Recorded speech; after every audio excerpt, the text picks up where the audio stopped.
Barricades కట్టాల్సి అదే అడుగుతాను దాంట్లో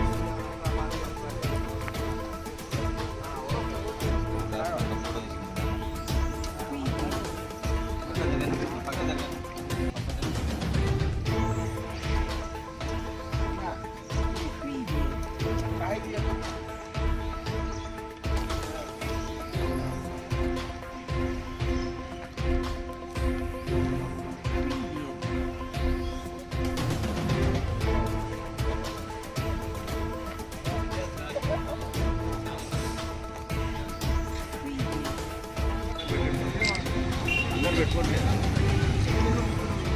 ఇంకా 2 రోజులు పెట్టినా కూడా పూర్తి చేయాలి. అన్ని ఫ్యామిలీస్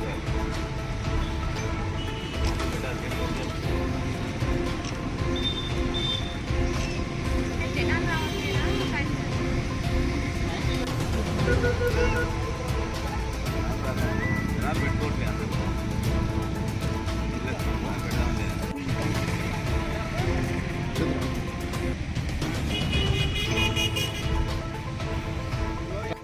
ఓకే అంతేనా?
కిరణ్ దా కిరణ్ కూడా రావాలి.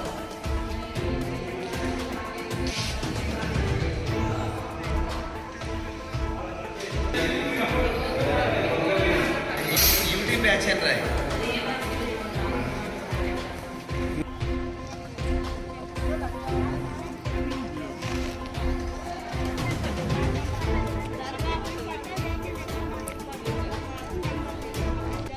అవసరం లేకుండానే తిరిగి మళ్ళీ మీ దగ్గరికి అధికారులు సర్వేకి ఎంక్వైరీకి వస్తారు. నిజమైనటువంటి లబ్ధాన్ని గుర్తించి ఖచ్చితంగా అందరూ కూడా అర్హులయ్యే విధంగా అధికార యంత్రాంగం కూడా పనిచేస్తుందని చెప్పి తెలియజేస్తా ఉన్నాను. ఇక్కడ మేము కోరుకునేది ఒకటే, మధ్యవర్తులు వచ్చి కొంతమంది మేము పెన్షన్ ఇప్పిస్తాం, ఇందిరమ్మ ఇల్లు ఇప్పిస్తాం అనే పదం లేకుండా మీకు అందరికి కూడా రాష్ట్ర ప్రభుత్వం, కాంగ్రెస్ ప్రభుత్వం మనం కోరుకున్నటువంటి ఇందిరమ్మ రాజ్యం వచ్చింది కాబట్టి దాంట్లో మనందరం కూడా భాగస్వాములు అయ్యాం. ఆ భాగస్వాములైన అందరికీ కూడా లబ్ధి చేకూరుతుందని చెప్పి తెలియజేస్తా ఉన్నా. ఎవరిని కూడా నమ్మవద్దు. మీరు ఇచ్చినటువంటి అప్లికేషన్లు అన్ని కూడా అధికారులు పర్యవేక్షించి ఖచ్చితంగా అర్హత ఉన్న వాళ్ళందరికీ కూడా ఈ యొక్క పథకాలన్నీ వస్తాయి. అదేవిధంగా ఇప్పటికే 2 గ్యారంటీ పథకాలని రాష్ట్ర ప్రభుత్వం ప్రవేశపెట్టి బ్రహ్మాండంగా విజయవంతంగా నడుస్తున్నాయి. ఒకటి మహిళా సోదరిమణులకు ఆర్టీసీలో ఉచిత రవాణా సౌకర్యం, అదేవిధంగా 10 లక్షల వరకు ఆరోగ్య బీమా కూడా నడుస్తూ ఉంది.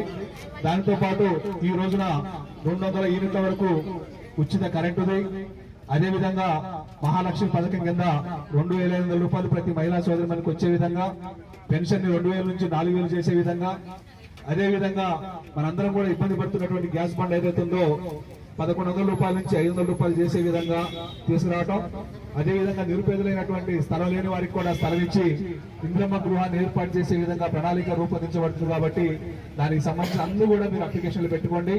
ఇంకో ముఖ్యమైనటువంటి గమనిక ఏంటంటే కొంతమందికి రేషన్ కార్డ్స్ కూడా లేవు. దీంట్లో అప్లికేషన్ లో రేషన్ కార్డు లేదు కదా అని చెప్పి మీరు అప్లై చేయకుండా ఉండబోకండి. సెపరేట్ గా మీరు అప్లికేషన్ రాసి ఇచ్చినట్లయితే దానికి సంబంధించినటువంటి అంశాలను కూడా పరిశీలించి మీకు రేషన్ కార్డుల మంజూరు కూడా జరుగుతుందని చెప్పి తెలియజేస్తా ఉన్నాం.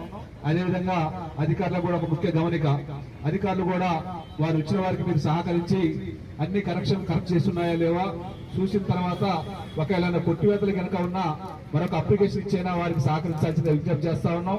అదేవిధంగా ఈ రోజు అడావుడిగా ఏరే ఊర్లో ఉన్న వాళ్ళు కూడా వచ్చినా సరే 6వ తారీఖు వరకు ఈ యొక్క కౌంటర్ లభిస్తూ ఉంటాయి. కౌంటర్ లేకపోయినా మీరు మున్సిపాలిటీ ఆఫీస్కి వచ్చి అప్లికేషన్ ఇచ్చి మీరు రిసిప్ట్ తీసుకోవాల్సిందిగా విజ్ఞప్తి చేస్తా ఉన్నాం. మరొకసారి అందరికీ కూడా శుభాకాంక్షలు తెలియజేస్తాను. Thank you.